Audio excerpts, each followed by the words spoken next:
Hello. Hello. I'm Cal. And I'm Nick. And this is That's Eurovision, baby. Ew, I'm scared. I'm scared. No, we're going to have fun. Fun. Anyway, after a hectic fucking week, we are back with some more national final coverage. They're coming faster than we can cover them. And finally, it's as if our actions have had consequences because now Malta is currently in the process of the national selection and we haven't covered their songs yet. So, guys, we're recording this just after the semi-final of the MESC has gone down. And so we're going to do our assessment of our top 4 songs a little bit differently today for Malta because we're not going to talk about the songs that already didn't qualify. It's a bit of a redundant exercise. And if it makes you feel any better, we probably weren't going to anyway. So we're comfortable with the non-qualifications. We are. Yeah. And so we have chosen for you guys today a little smorgasbord of our 4 favorite grand finalists for the Malta Eurovision Song Contest 2026, or MESC. The MESC. And girl, it's a fucking MESC up there. And we're going to be delivering you hot off the press reviews of not just the songs but the performances we got from the semi-final of MESC. Some would say that we're late to the party. I would say no. Others, too early, because now we can come to you hot with back-ended information. Facts. Information. Balanced takes. Thoughts. Non-biased opinions. Conversation. Feelings. Yeah.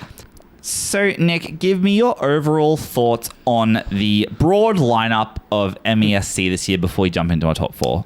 I think overall we're feeling very we're feeling very Latin. We're feeling very like Spain Latin, like, or even like Eastern European, like Euro trash party. There's a real ethnic energy to all the songs these year. They've all taken a sip out of Zara Larsson's Eurosummer playbook. Yeah. If you like vaguely ethnic instruments over rave beats, you're going to be well fed in the Maltese selection process. Some would say you will be overly full. Too well fed. Yes. I don't know if we've got any Eurovision winners in here, but we've definitely got a couple of MESC winners. And at the end of the day, who gives a shit about the other thing? Let's talk about MESC. Yes, Malta this year. You know, I'd give it like a B- in terms of overall quality. But I will say the songs that we've selected, I think are pretty straight A's. Like a good national selection just needs one really, really good song. And I think Malta, if they choose correctly, could look down the barrel of 2 years in a row qualifying. Wahoo! Which is very good for exciting. Malta. But kick us off, Nick, with the first song that we have highlighted as one of our faves from Malta this year. So, I would like to kick it off with potentially my personal favorite, maybe. But it is, and again, I do apologize if I mispronounce this, but it is Mumenti Sbieħ by Mark Anthony Bartolo, I believe is his name. I personally really love this song. We've seen the live performance now, and I think that the live performance was like, it was nice because it was like understated, like staging, which was great. Words on screen, didn't love that. And I will say he was a little sharp in some of the higher register notes and the belting, but all very workable. And all in all, I think a really, really beautiful song that, honestly, as I was listening to it, I genuinely thought that I'd accidentally stumbled into the lineup for like Festival de Canção or something like that from Portugal. I see that a little bit. It was giving very that sort of energy. Like it was giving like a little bit Maro, but different. But I really, really like this song. I know that you didn't love this song as much as I did.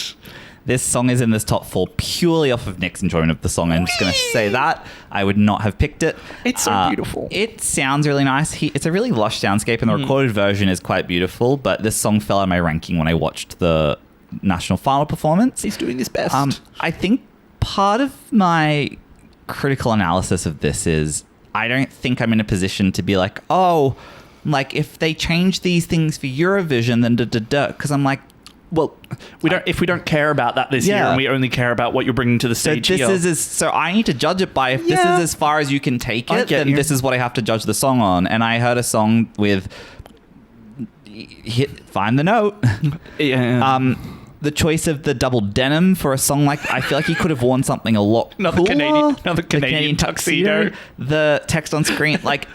Towards the end when the song picks up a little and he's trying to get the crowd to clap, and I'm just thinking to myself, like, this isn't that song. Yeah, like a baby, no. So you are not that girl. This song is 1,000,000% not qualifying or not winning, for Malta. And that's okay because I think it's worth shouting it out. Okay, look at the views. When we watched all these videos, the highest number of views of song had was like 30,000. This song was sitting at 570, which is a good day at that's Eurovision Baby. Exactly. Office, I was going to say, for us, I'm like, ooh, great growth. Yeah, that's real channel growth.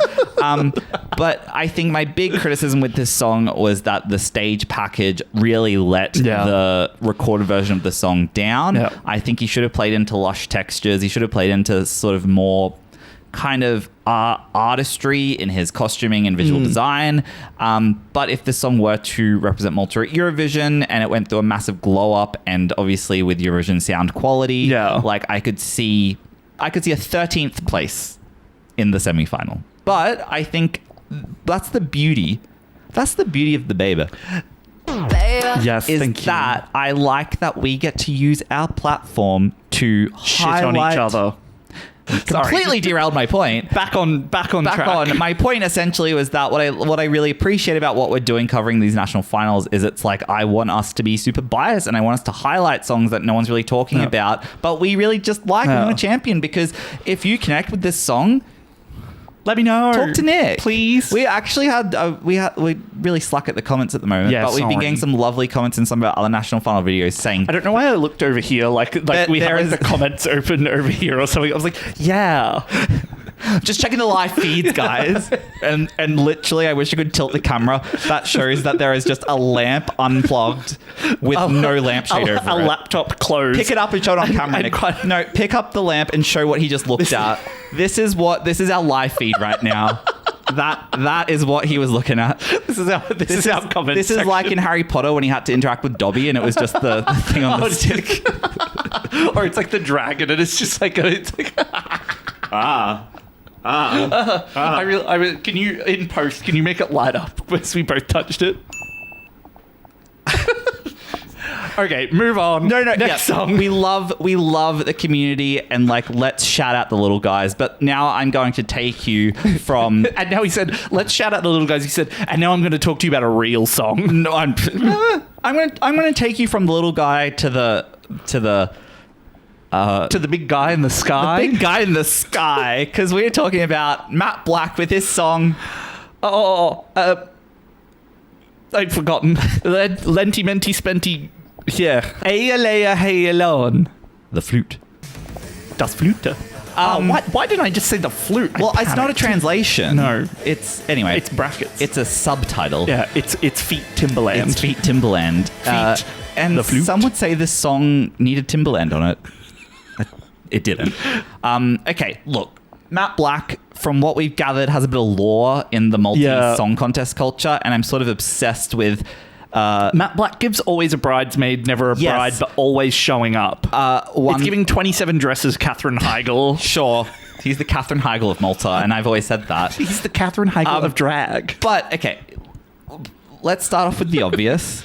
He's not Katherine Heigl. Punk. Get down. Yeah. Because he did not need to be up in the sky for the first part of that performance. It gave me so much Gaia energy. Yeah. Because he was also needlessly just hanging up there. For the briefest time and then was dropped down and immediately went into the hard choreo. And I'm just like, why didn't you just... I feel like we could have saved ourselves a lot of money and rigging time, but just start there. If this song... Also, yeah.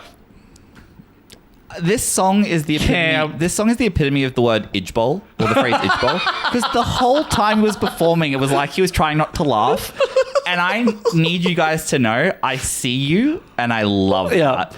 He did 6 poppers backstage, and he got up on that fucking lighting rig, and he said, "I'm here." When we say gay rights, we mean this. When we say gay rights, we also mean gay wrongs. No, this is a gay riot. You guys have to see the camp potential of this song, because, like, if you appreciated Gaia and how Justina was just doing extra, I think. Look, this song sounds nothing like Gaia. Don't come from me, Justina fans. No. I'm just saying it's another song that's like, let me get up here, let me dance down here. No. One thing I will say about this song that, like, Matt did that I'd say a lot of us on the Eurovision stage still struggle to do is taking the energy of, like, a rave and making the stage feel like that. Oh, yeah. Because once that first drop came and we had those 2 dancers just muzzing next to each other, that fucked. And it strobed, we were just like, oh, he's captured how this song feels. And then the tight choreo hits, and I was like, okay, like, I can forgive you hanging lifelessly over the moon, because whatever you're hitting right now is really working for me. And it made the song better than listening to it, I was a bit like, it's a bit tacky, whatever, but it came alive on stage. Exactly. Like, it was very fun, but, like, honestly, just watching him, like, glide back and forth across that stage, like, the choreo was like, he was just, like, he was literally flying across the stage. Like, I don't know how he was moving so fast. Look, I've got to, great staging. Performed very well. The only criticism I have is that, like, better lower register. Yeah, he has, like, a lower register bit, bit wobbly, where I will say you can barely hear him singing, and I think it's because I don't think his voice really goes that low. Well, that was the part of the song where I thought I was about to burst out laughing at one point, because he's got his sunnies on, his speed dealers on, and he's like, when the flute drops and you lose your mind.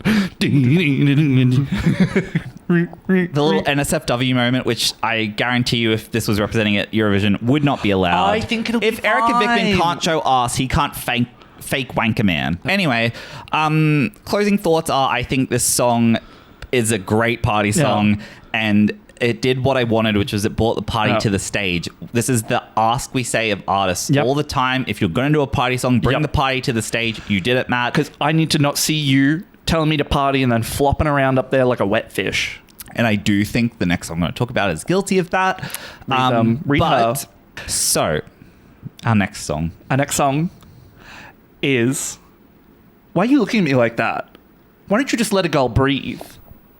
By Kelsie Borg. He did it, ladies and gentlemen. I did it. He made a good segue for once in his life. My segues are back.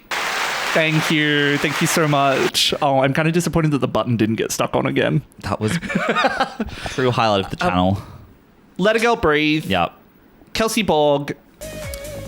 The girlies were eaten good with this recorded version. Okay, like, we love a girly pop, guys, and Kelsie Borg coming through with the girly pop for Malta. A lot of girly pops, I won't lie. Like, a lot this year from Malta. A lot of them not really standing out to me, but then the second I played this one, the production on this song, this song fucks. It, like, scratches something in my brain.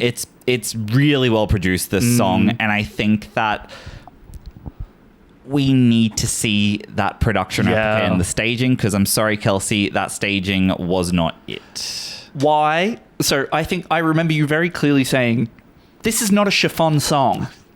I did say that. So first of all, like, first half of the song, she's giving Patti LaBelle Where Are My Background Dancers. She's by her... So again, the Matt Black of it all, she's singing a song that is a doof. Like, it is a real, like, I want to get to the club and listen to this song. She's by herself. Girls don't let other girls doof alone. She's by herself. And look, I don't mean this in a rude way. She's clearly not a dancer. She's a fantastic singer who delivered very good vocals. So why is she delivering solo choreo in a song that should feel like like that was the first red flag I had, and then the backing dancers finally come on, and they're dressed in like pastel chiffon, like it's a ballad. And I'm like, the dissonance between what I'm hearing and what I'm seeing is wild. Because the vocals were giving Fuego, and the background dancers were giving Dobrodošli. That is, Rita. Go listen to the song on your own time.